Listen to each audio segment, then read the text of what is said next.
আমাকে অনেকে প্রশ্ন করে, হুজুর যদি আওয়ামী লীগ আগামীতে নির্বাচনে অংশগ্রহণ না করে, আওয়ামী লীগের লিডারও তো পালিয়ে গেছে, ভোটারও তো পালায় নেই, তাদের ভোট কে পাবে? আমি বললাম একেবারে প্রশ্নের জবাব সহজ। ওই সমস্ত লোকেরা যাদের কাছে নিজেদের জান মালের নিরাপত্তা পাবে তাদেরকে তারা ভোট দিবে।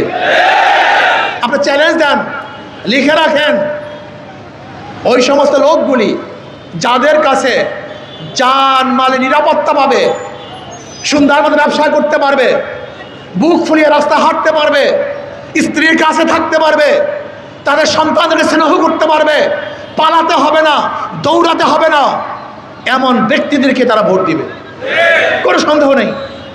বলতে পারেন হুজুর হিন্দুরা কাদেরকে ভোট দিবে? হিন্দুরা তো আওয়ামী লীগকে ভোট দিত, ওই একই কেস। হিন্দুরা তাদেরকেই ভোট দিবে যাদের কাছে তাদের জান মালের নিরাপত্তা পাবে, হিন্দুরা তাদেরকেই ভোট দেবে।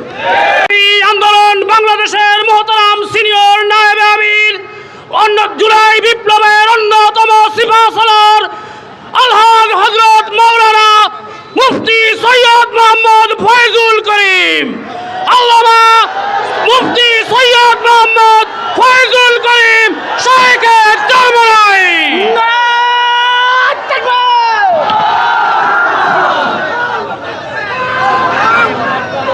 ওয়ারাহমাতুল্লাহি ওয়া বারাকাতুহু।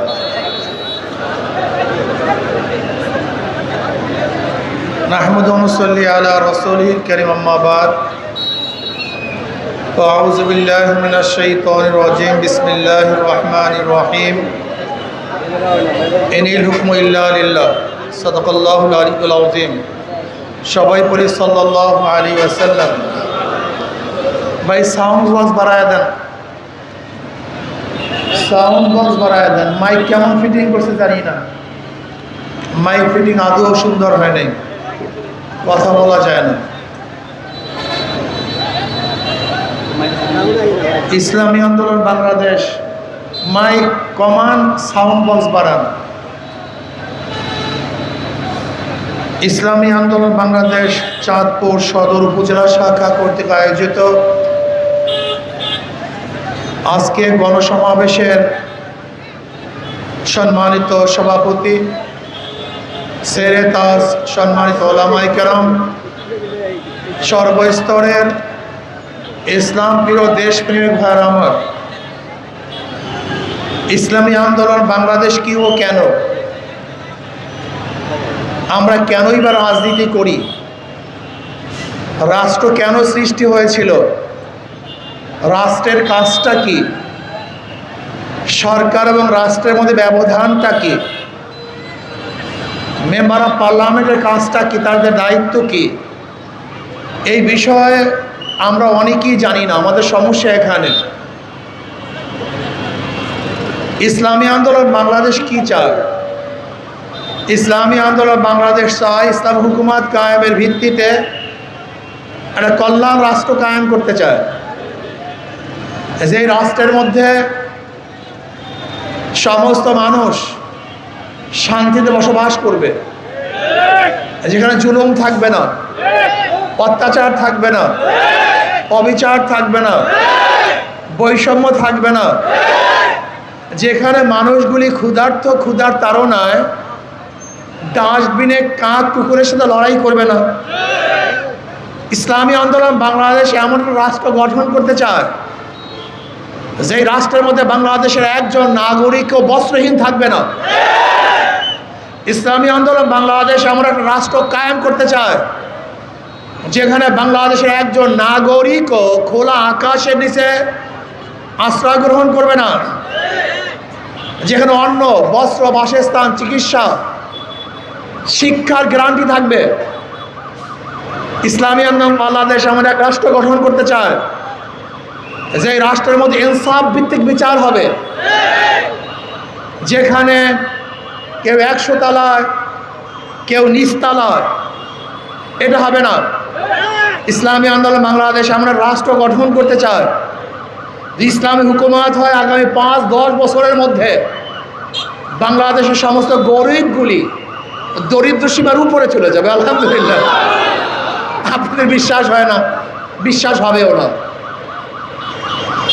আপনাদের এই কথাগুলি বিশ্বাস হবে না।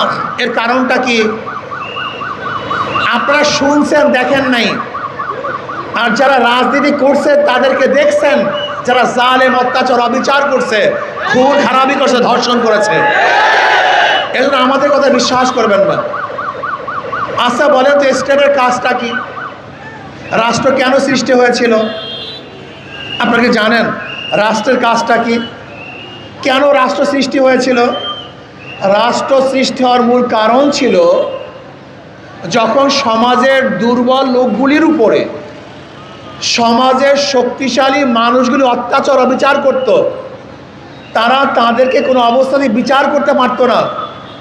তখন স্টেট সৃষ্টি হয়েছে যে দুর্বল মানুষ, তোমার পাশে কেউ নাই, আমি তোমার পাশে আছি। উদাহরণস্বরূপ ধরে নেন, এটা বিল্ডিং একজন নিরীহ মানুষের, গরিব মানুষের। এই চাঁদপুরের কিছু গুন্ডা পান্ডা শক্তিশালী মানুষগুলি, যারা পেশি শক্তি ব্যবহার করতে পারে, তারা এই বিল্ডিংয়ে দখল করছে। আচ্ছা বলেন তো, এই নিরীহ মানুষ কি ওই গুন্ডা পান্ডার থেকে এই বিল্ডিং উদ্ধার করা সম্ভব? এখন রাষ্ট্রের কাজটা কি? রাষ্ট্র বলছে তোমার কোনো শক্তি নাই বিল্ডিং উদ্ধার করা, আমি তোমার পাশে আছি, আমি তোমার পাশে থেকে আমি তোমাকে তোমার বিল্ডিং ফেরত দেবেন, নাম রাষ্ট্র। ধরে নেন একজন দুর্বল মানুষকে এই এলাকার সবচেয়ে বড় মাস্তান গুন্ডা আঘাত করেছে। আচ্ছা বলেন তো, এই দুর্বল মানুষ ওই গুন্ডার বিচার করার ক্ষমতা রাখে? রাষ্ট্র কি বলে? তোমার কোনো টেনশন নাই, আমি তোমার পাশে আছি, তোমার হয়ে ওই শক্তিশালী ব্যক্তিকে বিচার আমি করব, এর নাম রাষ্ট্র। রাষ্ট্র কি বলে? তুমি ক্ষুধার্ত খেতে পারো না, তুমি অর্জন করতে পারো না, কামাই করার শক্তি তোমার মধ্যে নাই, আমি রাষ্ট্র, তোমার ক্ষুধা নিবারণের দায়িত্ব আমি পালন করবো, তোমার কোনো টেনশন নাই, চিন্তা নাই। রাষ্ট্র কি জিনিস? তুমি বস্ত্রহীন, তোমার কাপড় নাই, পরিধানের বস্ত্র নাই, তোমার কোনো টেনশন নাই, আমি রাষ্ট্র, তোমার বস্ত্রের পরিধানের ব্যবস্থা আমি করব। রাষ্ট্র কি? তুমি মেধাবী, গরিব, উচ্চশিক্ষায় শিক্ষিত হতে পারছো না, আমি রাষ্ট্র, তুমি মেধাবী, তোমার মেধাকে কাজে লাগাবার দায়িত্ব আমার, উচ্চশিক্ষায় শিক্ষিত আমি করব, তোমার কোনো টেনশন নাই, এর নাম রাষ্ট্র। রাষ্ট্রের দায়িত্বটা কি? তুমি ঘুমাবা, তোমার পাহারাদারি কে করবে? তুমি নাক টেনে ঘুমাতে থাকো, দরজা খোলা রাখো, আমি রাষ্ট্র, তোমার গেটের কাছে পাহারাদারি আমি করব, এর নাম রাষ্ট্র। তার মানে রাষ্ট্রের হাজারো বিভাগ আছে, চিকিৎসা বিভাগ, ভূমি বিভাগ, কৃষি বিভাগ, আইন বিভাগ, অর্থ বিভাগ। এদের কাজটা কি আমাকে বলেন তো? পুলিশ বিভাগ, প্রশাসন বিভাগ, এদের কাজটা কি? এদের কাজ হলো রাষ্ট্রের প্রত্যেকটা জনগণকে সেবা করা। তুমি ঘুমাবা, পুলিশ তোমার ডিউটি করবে যেন কেউ তার উপর অত্যাচার করতে না পারে।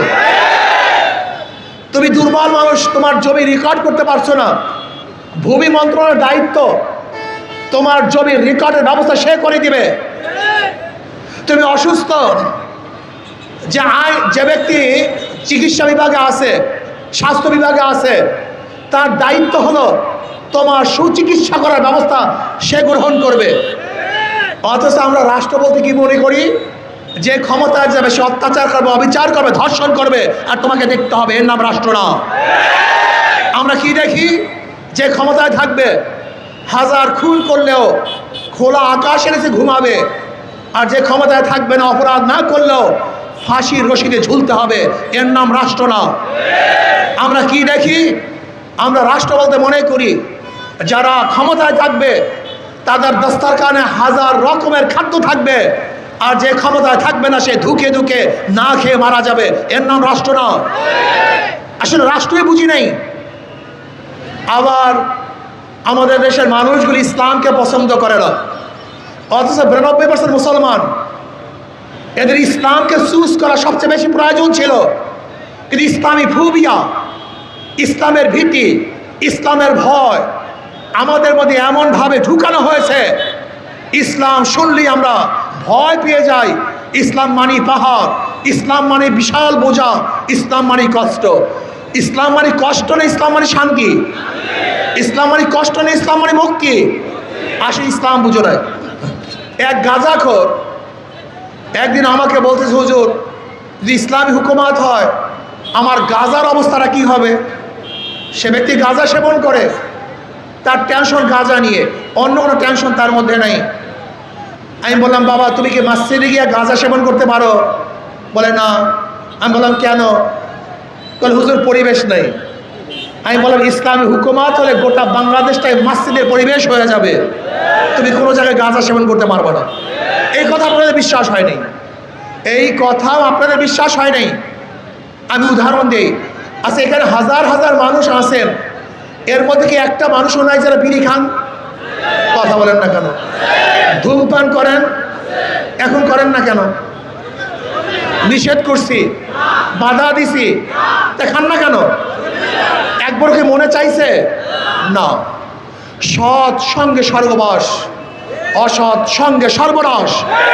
ওই গুন্ডা, বদমাশ, ডাকাত, চোর এবং ধর্ষক রাজনীতিবিদরা আমাদের গোটা সমাজকে নষ্ট করে ফেলছে, যুবক সমাজকে নষ্ট করে ফেলছে। আমরা মনে করি রাজনীতি মানে খারাপ। না, রাজনীতি মানে রাজার নীতি, রাজনীতি মানে সর্বশ্রেষ্ঠ নীতি। পথের মধ্যে সবচেয়ে বড় পথকে বলে রাজপথ, হাঁসের মধ্যে বড় হাঁসকে বলে রাজা হাঁস।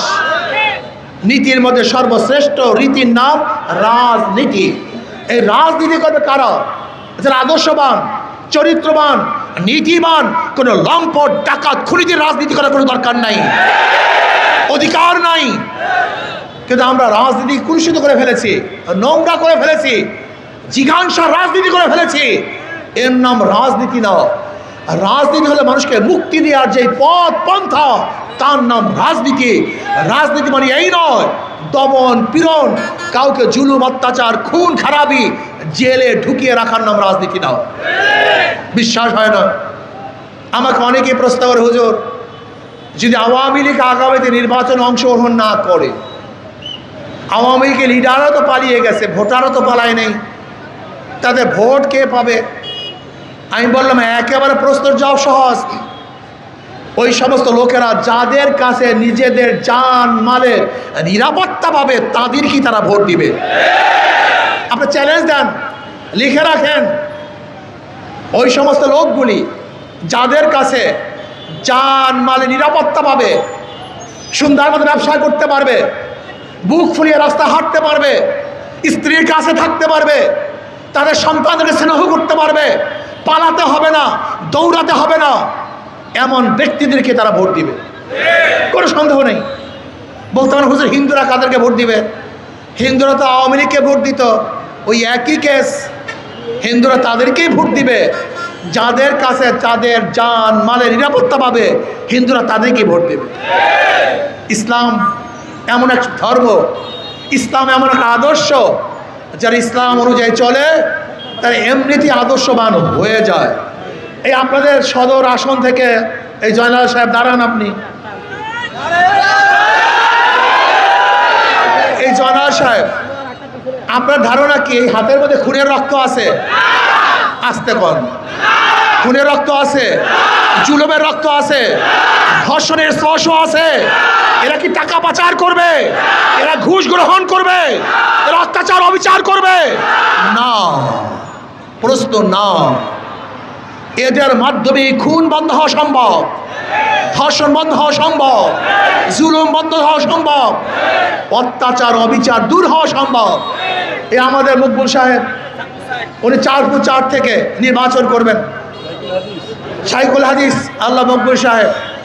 এই চেহারাগুলি যখন সংসদে সদস্য হবেন, তখন সংসদটা জান্নাতের বাগিচা হয়ে যাবে।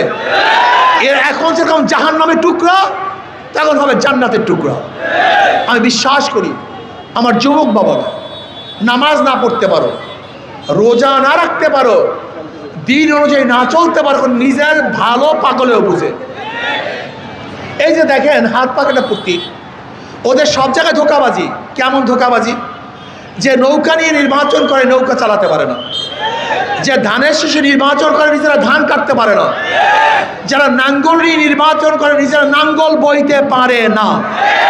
যারা গরুর চাকা নির্বাচন করে নিজেরা গরুর গাড়ি চালাতে পারে না, যারা কুড়াল নিয়ে নির্বাচন করে নিজেরা কাঠ ফাটতে পারে না, সব প্রতীকগুলি গরিবদের। নৌকা চালায় কারা? গরিবরা। ধান কাটে কারা? জোরে বলেন। নাঙ্গল চালায় কারা? সব প্রতীক গরিবদের। কিন্তু যারা নির্বাচন করে একজনও গরিব না। তার মানে ওদের প্রতীকের সাথে কাজের কোনো মিল নাই, সব ধোঁকাবাজ। কিন্তু হাত পাখা এমন এক প্রতীক, যে নির্বাচন করে সেও ঘুরাতে পারে, যারা সমর্থন করে তারাও চালাতে পারে, পুরুষরাও চালাতে পারে, মহিলারাও চালাতে পারে, গরিবরাও চালাতে পারে, ধনীরাও চালাতে পারে। হাত টাকা প্রয়োজন মুসলমানদের, হাত টাকা প্রয়োজন হিন্দুদের, খ্রিস্টানদের। সব মার্কা ফেল করে, হাত পাখা ফেল করে না। আপনার কারেন্ট ফেল করে কিন্তু হাত পাখা ফেল করে না। শুধু কি তাই, ঘুমের সময় কাউর মার্কা বুকের উপরে থাকে না। নৌকা নিয়ে কেউ ঘুমায় না, ধানের শেষ নিয়ে কেউ ঘুমায় না, নাঙ্গল নিয়ে কেউ ঘুমায় না। ঘুমের মধ্যে একটা মার্কাই বুকের উপরে থাকে, সেই মার্কা নাম হাত পাখা। এ মার্কা সব সার্বজনীন মার্কা, সবার মার্কা।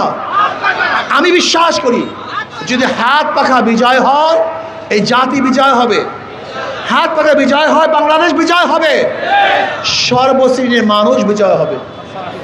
আমাদের এই চাঁদপুর 5 থেকে মোহাম্মদ আলী সাহেব ইনশাআল্লাহ সেনা কর্মকর্তা, সেনা কর্মকর্তা মনে হয় যেন বিরাট আল্লাহর ওলির মতো।